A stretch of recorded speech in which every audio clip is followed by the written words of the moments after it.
Understanding, Cheerio, a quintessentially British farewell. Hello, English language enthusiasts. Welcome back to our channel. Today, we've got a special treat for you. We're diving into the charming world of British English to unravel the meaning and usage of a very British phrase, Cheerio.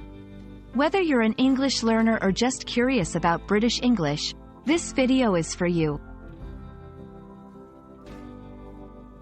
Cheerio is a phrase that you might have heard in British movies, TV shows, or perhaps from a British friend.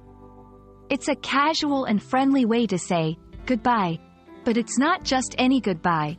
It has a cheerful, upbeat feel to it.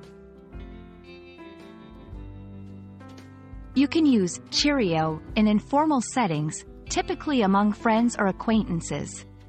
It's perfect for when you want to leave on a positive note. However, it might sound a bit old-fashioned or overly British in some contexts, so it's not as commonly used by the younger generation. Let's go through some examples to see how Cheerio works in real conversations. When leaving a friend's house after a pleasant visit, thanks for the tea and chat, Cheerio. At the end of a casual meeting, all right everyone, great work today. Cheerio. In these examples, Cheerio adds a light-hearted, friendly tone to the farewell. Some people might associate Cheerio with the American breakfast cereal. However, in the UK, the phrase has nothing to do with food. It's purely a term of parting.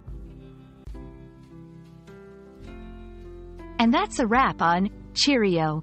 We hope this video has shed some light on this charming British phrase and added a new word to your English vocabulary. Feel free to use it to sprinkle some British charm into your conversations. Until next time, Cheerio!